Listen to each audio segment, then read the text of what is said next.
रूपांतरण का मार्ग यानी द ट्रांसफॉर्मेशन रोड मैप के इस गहन विश्लेषण में प्रवेश करते हैं। आज की ये चर्चा कोई सामान्य विषय नहीं है। बिल्कुल नहीं। ये चेतना यानी कॉन्शियसनेस और मानव मस्तिष्क के आर्किटेक्चर को समझने का एक बेहद सुव्यवस्थित और क्लिनिकल प्रयास है। सही कहा। और आज का हमारा मुख्य उद्देश्य कानव सचदेव द्वारा विकसित एक अभूतपूर्व फ्रेमवर्क को पूरी तरह से डिकोड करना है, जिन्हें द सबकॉन्शियस आर्किटेक्ट और व्हाइट लाइट सिस्टम का संस्थापक कहा जाता है। मतलब ये देखना सच में प्रेरणादायक है कि कैसे उन्होंने प्राचीन वैदिक तंत्र और सनातन धर्म के गूढ़ ज्ञान को अत्यंत सटीक साइकोलॉजिकल इंजीनियरिंग में ट्रांसलेट किया है। और ये कोई थ्योरी नहीं है। आज हमारा 95% फोकस उस step by step road map को एक्सट्रैक्ट करने पर होगा, जिसे कोई भी साधक अपनी मानसिक और आध्यात्मिक प्रोग्रामिंग को तुरंत रीबूट करने के लिए लागू कर सके। चलिए बिना किसी देरी के इस प्रक्रिया के सबसे पहले चरण पर आते हैं, जिसे सिस्टमैटिक प्रिपरेशन कहा गया है। ये असल में काम कैसे करता है? क्योंकि ध्यान के बारे में आम धारणा यही है कि बस आंखें बंद करो और बैठ जाओ। देखिए, यही सबसे बड़ी भ्रांति है जिसे यह फ्रेमवर्क तोड़ता है। वैदिक परंपरा में ध्यान का अर्थ केवल आंखें बंद करना बिल्कुल नहीं है। तो फिर ये क्या है? यह शरीर रूपी जीवित मंदिर या एक लिविंग टेम्पल की अत्यंत सुव्यवस्थित तैयारी है। इस तैयारी को अधिकारा या पात्रता कहा जाता है। बिना सही हार्डवेयर के आप एक उन्नत सॉफ्टवेयर रन नहीं कर सकते। ये हार्डवेयर और सॉफ्टवेयर वाला मेटाफर बहुत सटीक है। तो इस सिस्टमैटिक प्रिपरेशन की शुरुआत कैसे होती है? इसकी शुरुआत समय के चुनाव से होती है। फ्रेमवर्क के अनुसार ब्रह्मा मुहूर्ता यानी सुबह 4 से 6 बजे के बीच का समय इसके लिए सबसे अनुकूल और वैज्ञानिक माना गया है। मैं सोच रहा था कि इसी विशिष्ट समय को क्यों चुना गया है? क्या न्यूरोलॉजी के नजरिए से इसका कोई ठोस आधार है? बिल्कुल है। ये वो समय है जब दुनिया शांत होती है और सामूहिक शोर कम होता है। इस समय इंसान का सबकॉन्शियस माइंड सबसे अधिक ग्रहणशील यानी रिसेप्टिव होता है। मतलब मस्तिष्क स्वाभाविक रूप से एक ऐसी अवस्था में होता है जहां बाहरी दुनिया और आंतरिक चेतना के बीच की सीमा सबसे कमजोर होती है। एग्जैक्टली। इसके बाद बात आती है दिशा और वातावरण की। पूर्व दिशा की ओर मुख करके बैठना, प्राकृतिक रोशनी और शांत वातावरण का होना। ये सब केवल कोई प्रतीकात्मक कर्मकांड नहीं है ना? एकदम सही। ये असल में हमारे नर्वस सिस्टम को पृथ्वी की इलेक्ट्रोमैग्नेटिक फील्ड और एक विशिष्ट फ्रीक्वेंसी के साथ ट्यून करने का विज्ञान है। अगर हम इस हार्डवेयर वाली बात को थोड़ा और गहरे से समझें, तो शारीरिक और न्यूरोलॉजिकल अलाइनमेंट में आसन का क्या रोल होता है? फ्रेमवर्क में सुखासना यानी इजी पोज में बैठने का निर्देश है, जहां रीढ़ की हड्डी बिल्कुल सीधी हो। हाँ, रीढ़ की हड्डी यानी स्पाइन का सीधा होना बहुत जरूरी है। कावट के हो सके। ये एंटेना वाला उदाहरण इस प्रक्रिया को समझने के लिए एकदम परफेक्ट है। जब रीढ़ की हड्डी सीधी होती है तो सेंट्रल नर्वस सिस्टम में कोई भी भौतिक रुकावट नहीं होती, जिससे सेरेब्रोस्पाइनल फ्लूइड का प्रवाह सुचारू हो जाता है, जो मस्तिष्क तक ऊर्जा और सूचना पहुंचाने का काम करता है। बिल्कुल। और इसी सीधे पोस्चर के साथ जो ब्रीदिंग प्रोटोकॉल जुड़ा है वो इस पूरी तैयारी का सबसे महत्वपूर्ण हिस्सा है, जिसे समावृत्ति प्राणायामा या समान श्वास कहा गया है। हाँ, इसमें 4 सेकंड के लिए सांस अंदर लेनी है और 4 सेकंड के लिए बाहर छोड़नी है। ये कोई सामान्य सांस लेने का तरीका नहीं लगता। ऐसा लगता है जैसे ये ऑटोनॉमिक नर्वस सिस्टम को हैक करने की एक प्रमाणित तकनीक है। ये हैक शब्द बहुत दिलचस्प है, क्योंकि अक्सर लोग सांस को केवल जीवित रहने की एक प्रक्रिया मानते हैं, किसी टूल की तरह नहीं। तो जब कोई व्यक्ति लगातार 4 सेकंड श्वास अंदर लेता है और 4 सेकंड बाहर छोड़ता है, तो न्यूरोलॉजिकल स्तर पर शरीर के भीतर वास्तव में क्या बदलाव हो रहे होते हैं? जब सांस की लय समान हो जाती है तो यह मस्तिष्क को एक सीधा और शक्तिशाली सिग्नल भेजता है कि शरीर पूरी तरह सुरक्षित है। क्योंकि आधुनिक जीवन शैली में इंसान का शरीर अक्सर फाइट और फ्लाइट मोड में फंसा रहता है। हाँ, जहाँ मस्तिष्क का एमिगडाला हमेशा खतरे के लिए स्कैन करता रहता है। समावृत्ति प्राणायाम इस एमिगडाला की सक्रियता को तुरंत कम करता है। और जैसे ही फाइट और फ्लाइट रिस्पॉन्स शांत होता है, मस्तिष्क का प्रीफ्रंटल कॉर्टेक्स, जो तार्किक सोच का केंद्र है, वो अधिक सक्रिय हो जाता है। बिल्कुल। ये न्यूरोलॉजिकल अलाइनमेंट शरीर को सर्वाइवल मोड से निकालकर एक गहरी ग्रहणशीलता के लिए तैयार करता है। एक बार जब नर्वस सिस्टम इस तरह ट्यून हो जाता है, तब हम उस फ्रेमवर्क के अगले चरण में प्रवेश करते हैं, जिसे एकॉस्टिक इंजीनियरिंग और फ्रीक्वेंसी यानी ध्वनि और कंपन का विज्ञान कहा गया है। ध्वनि को हम आमतौर पर सिर्फ एक अनुभव की तरह देखते हैं, कुछ ऐसा जो हम सुनते हैं। लेकिन वैदिक परंपरा में ध्वनि को शब्द ब्रह्मन कहा गया है। यानी ध्वनि का ब्रह्मांडीय रूप। ये विचार की ध्वनि एक सटीक फ्रीक्वेंसी है जो भौतिक वास्तविकता को आकार दे सकती है। यह अपने आप में बहुत गहरी बात है। हाँ, और आधुनिक विज्ञान विशेष रूप से सिमेटिक्स इस बात को बहुत अच्छे से समझाता है। सिमेटिक्स का विज्ञान इस बात का जीवंत प्रमाण है। अगर किसी धातु की प्लेट पर रेत के कण रखे जाएं और एक विशिष्ट ध्वनि बजाई जाए, तो वे बिखरे हुए रेत के कण अचानक अत्यंत सुंदर और सुव्यवस्थित ज्यामितीय आकारों में बदल जाते हैं। ध्वनि भौतिक पदार्थ की संरचना को बदल देती है। और इंसान का शरीर भी तो लगभग 70% पानी से बना है। एग्जैक्टली जब कोई विशिष्ट फ्रीक्वेंसी शरीर के भीतर उत्पन्न की जाती है, तो वो सेलुलर स्तर पर उस पानी और हमारी पूरी जैविक संरचना को रिवायर करती है। इसी अकूस्टिक इंजीनियरिंग का सबसे बुनियादी टूल है द सोहम प्रोटोकॉल, जिसे श्वास का प्राकृतिक मंत्र कहा गया है। प्राकृतिक मंत्र का मतलब है कि यह कोई ऐसा मंत्र नहीं है जिसे बाहर से रटना पड़े। यह हमारे भीतर पहले से ही चल रहा है। जब श्वास अंदर लेते हैं तो प्राकृतिक रूप से सो की ध्वनि उत्पन्न होती है, जो यूनिवर्सल चेतना का प्रतीक है। और जब श्वास बाहर छोड़ते हैं तो हम की ध्वनि होती है, जो व्यक्तिगत सीमा या मैं को दर्शाती है। आंकड़े बताते हैं कि औसतन एक इंसान दिन में लगभग 21,600 बार ये चक्र पूरा करता है। और विडंबना देखिए कि अपनी पूरी जिंदगी में इंसान इन श्वासों को पूरी तरह से अनकॉन्शियस रूप में लेता है। कनव सचदेव का फ्रेमवर्क यहीं एक बहुत बड़ा शिफ्ट लाता है। इस अनकॉन्शियस प्रक्रिया को सचेत बनाकर व्यक्ति सीधे अपनी न्यूरल पाथवेज में बदलाव कर सकता है। सोहम का अर्थ है मैं वही हूँ। हर बार जब ये सचेत रूप से किया जाता है तो ये व्यक्तिगत पहचान को ब्रह्मांडीय चेतना के साथ जुड़ने का एक जीवित अभ्यास बन जाता है। और इसी ध्वनि विज्ञान के सबसे ऊंचे शिखर पर ओम की संरचना आती है। ओम को लेकर एक आम धारणा है कि ये सिर्फ एक धार्मिक प्रतीक है, लेकिन जब हम इसे एक आर्किटेक्चर के रूप में देखते हैं तो इसकी गहराई हैरान करने वाली है। इसे चेतना का एक गणितीय और मेटाफिजिकल कोड बताया गया है, जिसके 3 मुख्य अक्षर हैं, ए, यू और एम। अगर हम इसे न्यूरोलॉजिकल दृष्टिकोण से तोड़ें तो ए ध्वनि जो कंठ से उत्पन्न होती है वह जागृत अवस्था का प्रतिनिधित्व करती है, जिसे वेकिंग स्टेट कहते हैं। ये हमारी भौतिक वास्तविकता है जहां चेतना बाहरी दुनिया को इंद्रियों के माध्यम से अनुभव कर रही होती है। इसके बाद यू ध्वनि आती है, जो हृदय से उठती है। यह स्वप्न अवस्था या ड्रीम स्टेट का प्रतीक है। इसे हम सबकॉन्शियस कल्पनाओं और गहरे जज्बातों के परिदृश्य के रूप में देख सकते हैं। और अंत में एम ध्वनि है, जो होठों पर समाप्त होती है।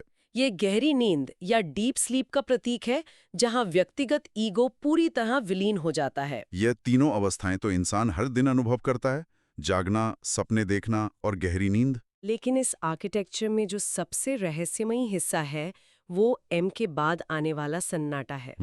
उस साइलेंस को तुरिया कहा गया है। ये फोर्थ स्टेट या चौथी अवस्था असल में क्या है? इसे ऐसे समझें जैसे कोई सिनेमा हॉल का पर्दा हो। उस पर्दे पर दिन के दृश्य चल रहे हैं, फिर कुछ काल्पनिक दृश्य आते हैं और फिर पर्दा पूरी तरह काला हो जाता है। लेकिन वो पर्दा हमेशा वहीं रहता है, स्थिर और अपरिवर्तित। तुरिया वही पर्दा है। ये शुद्ध चेतना है जो इन तीनों अवस्थाओं को देखती है। इस ध्वनि और चेतना के आर्किटेक्चर को समझने के बाद ही कोई उस स्थिति में आता है जहां वह अवचेतन मन में गहरे बदलाव कर सके। और यहीं से हम तीसरे चरण की ओर बढ़ते हैं, रीप्रोग्रामिंग द सबकॉन्शियस माइंड। अवचेतन मन की रीप्रोग्रामिंग के लिए इस फ्रेमवर्क में योगा निद्रा और संकल्प का प्रायोगिक उपयोग बताया गया है। लोग अक्सर योगा निद्रा को केवल रिलैक्स होने का एक तरीका मान लेते हैं, लेकिन क्लिनिकल दृष्टि से ये जागृत और सुप्त अवस्था के बीच की एक लिमिनल स्टेट है। जब मस्तिष्क सक्रिय बीटा वेव से धीमी थीटा और डेल्टा वेव्स में जाता है, तो वास्तव में क्या होता है जो इसे इतना शक्तिशाली बनाता है? जब मस्तिष्क थीटा और डेल्टा वेव्स में होता है, तब न्यूरोप्लास्टिसिटी अपने उच्चतम स्तर पर होती है। न्यूरोप्लास्टिसिटी को हम ऐसे समझ सकते हैं जैसे किसी बहुत घने जंगल में एक नया रास्ता बनाना। बिल्कुल। शुरुआत में पुरानी आदतों के रास्ते इतने पक्के होते हैं कि नया रास्ता बनाना असंभव लगता है, लेकिन थीटा अवस्था में मस्तिष्क का तर्क करने वाला हिस्सा शांत हो जाता है। सचेत मन के किनारे हटते ही सबकॉन्शियस माइंड पूरी तरह से खुला और ग्रहणशील हो जाता है। यह वह समय है जब जंगल की झाड़ियां अपने आप हट जाती हैं और एक नया रास्ता या नई प्रोग्रामिंग स्थापित की जा सकती है। और ये नई प्रोग्रामिंग स्थापित करने का काम संकल्पा के माध्यम से होता है, एक सटीक इंटेंशन का उपयोग करना। लेकिन इसे सेट करने का तरीका बहुत विशिष्ट है। इसे भविष्य के लक्ष्य के रूप में नहीं बोलना है, बल्कि वर्तमान काल के एक सकारात्मक सत्य के रूप में स्थापित करना है। उदाहरण के लिए यह कहना कि मैं शांत और सशक्त हूं, न कि मैं भविष्य में शांत होना चाहता हूं। भविष्यकाल का प्रयोग करने से अवचेतन मन पर क्या असर पड़ता है? अवचेतन मन भविष्य को नहीं समझता, वह केवल आज और अभी को जानता है। अगर कोई कहता है कि मैं शांत होना चाहता हूं, तो मन को संदेश जाता है कि मैं अभी शांत नहीं हूं। यह कमी की भावना को ही और गहरा कर देता है। इसलिए संकल्प हमेशा वर्तमान काल में एक स्थापित सत्य की तरह बोया जाता है। इस बीज को योग निद्रा की शुरुआत और अंत में बोने का निर्देश है, क्योंकि यही वो समय है जब पुरानी कंडीशनिंग को बाईपास करना सबसे आसान होता है। इसके साथ ही इस प्रक्रिया में रोटेशन ऑफ कॉन्शियसनेस या चेतना के चक्रण का अभ्यास भी शामिल है, जहां शरीर के दाहिने अंगूठे से शुरू होकर ध्यान को पूरे शरीर में घुमाया जाता है।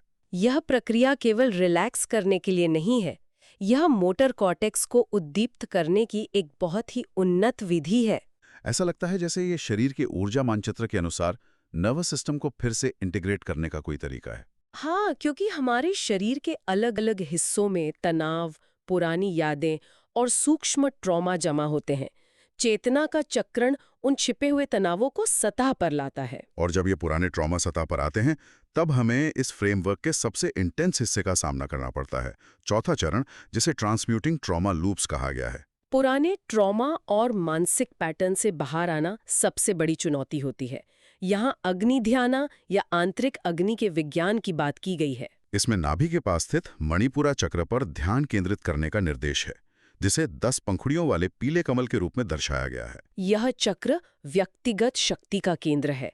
यहाँ जिस मेटाबलाइजिंग एक्सपीरियंस या दहन प्रक्रिया की बात हो रही है, वो बहुत पावरफुल है। इस दहन प्रक्रिया में नाभि पर एक सुनहरी लौ की कल्पना की जाती है और बीज मंत्र रम का उच्चारण होता है।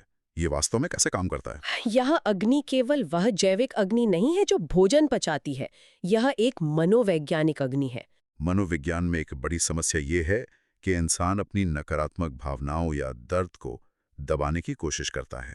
और दबाई गई भावनाएं शरीर में बीमारी बनकर वापस आती हैं। अग्नि ध्याना की प्रक्रिया ट्रॉमा लूप्स को तोड़ने की एक साइकोलॉजिकल एल्केमी है। साइकोलॉजिकल एल्केमी, ये विचार बहुत गहरा है।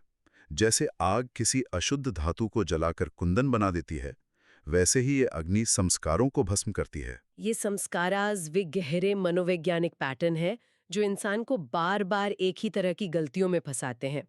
हमें इन भावनाओं से भागना नहीं है, बल्कि उन्हें इस आंतरिक अग्नि में ईंधन की तरह इस्तेमाल करके ज्ञान और स्पष्टता में ट्रांसम्यूट करना है। क्योंकि ऊर्जा को नष्ट नहीं किया जा सकता, उसे केवल बदला जा सकता है।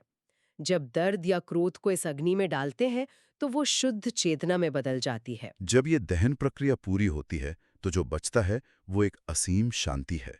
और यही शून्यता हमें अंतिम चरण तक ले जाती है, accessing the zero point field, जिसे वैदिक शून्य कहा गया है। गणित में जीरो को लेकर पश्चिमी और वैदिक दृष्टिकोण में बड़ा अंतर है। पश्चिमी दुनिया में जीरो का मतलब अक्सर खालीपन माना जाता है। लेकिन वैदिक जीरो एक क्वांटम फील्ड से जुड़ा है। ये खालीपन नहीं है, बल्कि शुद्ध संभावनाओं का वो स्थान है जहां से सब कुछ उत्पन्न होता है। इसे ऐसे समझें जैसे कोई उपजाऊ मिट्टी जो देखने में खाली लग सकती है, लेकिन उसके भीतर एक पूरे जंगल को जन्म देने की क्षमता है। वैदिक शून्य एक अत्यंत जीवंत और डायनामिक ऊर्जा का केंद्र है। लेकिन इस पूरे फ्रेमवर्क की असली सफलता लिविंग फ्रॉम जीरो यानी शून्य से जीने में है। शून्य को महसूस करने का मतलब ये नहीं है कि इंसान सबको छोड़कर किसी गुफा में चला जाए। असली परीक्षा तो तब होती है जब इंसान इस दुनिया के बीच रहकर शून्यता को बनाए रखे। काम करते समय या जीवन के बड़े संघर्षों के दौरान एक विटनेसिंग कॉन्शियसनेस या साक्षी भाव बनाए रखना। साक्षी भाव का अर्थ है कि व्यक्ति दुनिया में रहता है, कर्तव्य निभाता है, लेकिन अंदर से एक शांत दर्शक बना रहता है। लेकिन इस साक्षी भाव तक पहुंचने के लिए ईगो की झूठी पहचानों को तोड़ना बहुत जरूरी है। इंसान अक्सर अपनी भावनाओं को ही अपनी असली पहचान मान लेता है। इस फ्रेमवर्क में आदि शंकराचार्य के नेति नेति यानी यह नहीं सिद्धांत का उपयोग करके इन झूठी पहचानों का खंडन किया जाता है। न्यूरोलॉजी के स्तर पर ये प्रक्रिया डिफ़ॉल्ट मोड नेटवर्क की ओवर एक्टिविटी को कम करती है। ये मस्तिष्क का वो हिस्सा है जो लगातार मैं और मेरा की कहानी बुनता है। और जब ये नेटवर्क शांत होता है तब वास्तव में कोई भी इंसान उस जीरो पॉइंट फील्ड को एक्सेस कर पाता है। शरीर की तैयारी से लेकर शून्य तक पहुंचने की ये पूरी यात्रा सचमुच चेतना का एक अद्भुत विज्ञान है। चलिए आज के इस क्लिनिकल विश्लेषण को संक्षेप में समेटते हैं। कनव सक्सेव का ये ट्रांसफॉर्मेशन रोड मैप कोई रहस्यमयी जादू नहीं है। यह श्वास, ध्यान और ध्वनि का एक अत्यंत सटीक आर्किटेक्चर है, जिसे लागू करके कोई भी अपनी मानसिक संरचना को बदल सकता है। इस चर्चा से ये स्पष्ट होता है कि हमारे वैदिक ऋषियों का ज्ञान और आज की क्वांटम साइंस अलग-अलग नहीं है। बिल्कुल। आज जिन तकनीकों और मनोवैज्ञानिक इंजीनियरिंग की हमने चर्चा की है, उनका पूरा विस्तृत विज्ञान कानव सचदेव की पुस्तक इन सर्च ऑफ जीरो 17 वैदिक meditation techniques for inner stillness and enlightenment में गहराई से समझाया गया है। जो भी इस शून्य की अवस्था को समझना चाहता है, उसके लिए यह पुस्तक एक अनिवार्य मैनुअल की तरह है। चेतना की गहराइयों में उतरने के लिए ये एक बेहतरीन संसाधन है। इस पूरी चर्चा को समेटते हुए मैं एक बहुत ही गहरे विचार पर बात करना चाहूंगा, जो मूल स्रोत पर आधारित है। जी बिल्कुल। क्वांटम भौतिकी अब उस बात को प्रमाणित कर रही है जो वैदिक ऋषि सहस्राब्दियों से जानते थे कि चेतना पदार्थ का उत्पाद नहीं है, बल्कि पदार्थ ही चेतना की एक अभिव्यक्ति है। ये बहुत ही शक्तिशाली विचार है। जरा सोचिए, यदि इंसान अपने श्वास की फ्रीक्वेंसी और अपने अवचेतन मन को पूरी तरह से मास्टर कर ले, तो क्या वो केवल अपने मस्तिष्क को नहीं, बल्कि उस पूरी भौतिक वास्तविकता को फिर से लिख सकता है जिसे वो सच मानता है? इसी विचार के साथ हम आज के इस गहन विश्लेषण को यहीं विराम देते हैं।